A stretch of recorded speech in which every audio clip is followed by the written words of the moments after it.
नमस्कार। हमने कहा था कि जो 3 काले कानून हैं इनको वापस लेना पड़ेगा। इसलिए कहा था क्योंकि हमें मालूम था कि 3-4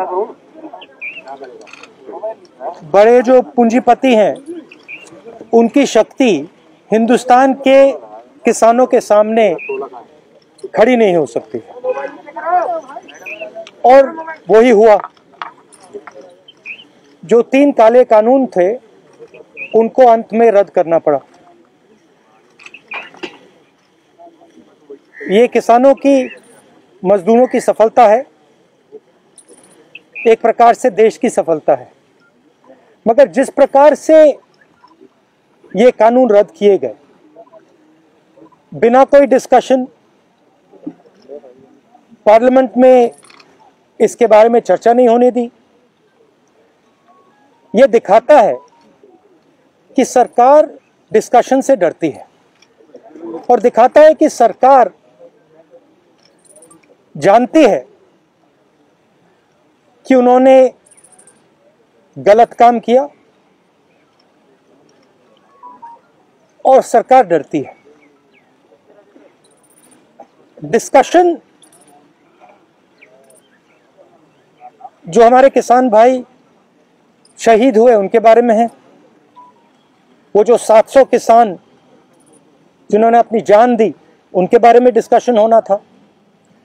डिस्कशन ये भी होना था कि ये जो किसानों के खिलाफ कानून बनाए गए, इसके पीछे किसकी शक्ति थी, कौन सी शक्ति थी, ये क्यों किए जा रहे थे, क्यों बनाए गए। डिस्कशन एमएसपी पे भी होना था, और जो किसानों की समस्या है लखीमपुर खेरी, उस पे होना था। लखीमपुर खेरी और इनके जो होम मिनिस्टर हैं उन पर डिस्कशन होना था, वो तो सरकार ने होने नहीं दिया। मगर सरकार के दिमाग में थोड़ा सा कंफ्यूजन है। वो सोचती है कि जो गरीब लोग हैं, किसान लोग हैं, मजदूर लोग हैं, उनमें कोई शक्ति नहीं है, उनको दबाया जा सकता है। और इस एपिसोड ने यह दिखाया है कि किसानों को, मजदूरों को, गरीब लोगों को, कमजोर लोगों को हिंदुस्तान में दबाया नहीं जा सकता। ये जो 3 कानून थे, ये किसानों पर आक्रमण था, मजदूरों पर आक्रमण था। मगर किसानों और मजदूरों की जो डिफिकल्टीज हैं, मुश्किलें हैं, वो एमएसपी, कर्जा माफी, वो लंबी लाइन है, लंबी लिस्ट है, और वो अभी तक मतलब उनकी मांगे हैं, और उनका हम समर्थन करते हैं। सर, बीजेपी का ये कहना है सर कि जब प्रधानमंत्री ने राष्ट्र के नाम संबोधन में माफी मांग ली, और अब जब तीनों कृषि कानून वापस हो गए लोकसभा और राज्यसभा में, तो डिस्कशन की जरूरत क्या है? तो फिर सांसद की क्या जरूरत है? उसको बंद कर देते हैं, बंद ही कर दो।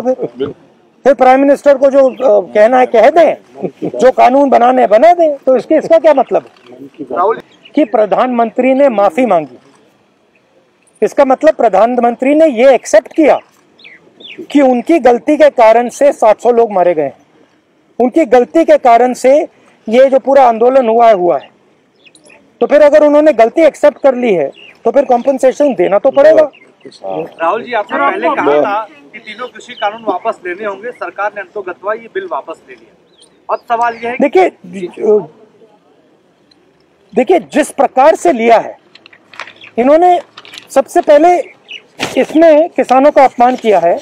उन्होंने कहा है कि थोड़े से संगठन, थोड़े से किसान के संगठन, ये सेक्शन, एक सेकंड में पढ़ लेता हूं। A group of farmers are protesting against these laws। ये कोई ग्रुप नहीं है, ये हिंदुस्तान के सब किसान हैं। पहले आपने इनको खालिस्तानी कहा, अब आप इनको ग्रुप ऑफ फार्मर्स कह रहे हो। ये ग्रुप ऑफ फार्मर्स नहीं है, ये हिंदुस्तान के सारे किसान हैं, और ये समझते हैं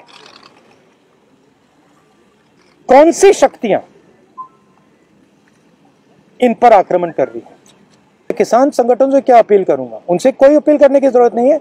मैं ये कह रहा हूं कि जिम्मेदार कौन है? जिम्मेदार किसान संगठन है क्या? उनने क्या गलती की है? उनके 700 लोग शहीद हुए हैं, उनको आपने मतलब 1 साल यहां आप बैठा रखा है, उनको घर नहीं जाने दिया आपने कहा कि गलती मेरी है, तो फिर आप कंपनसेशन दो ना, और जो इनकी मांगे हैं उनको पूरा करो, MSP पूरी उनको दो।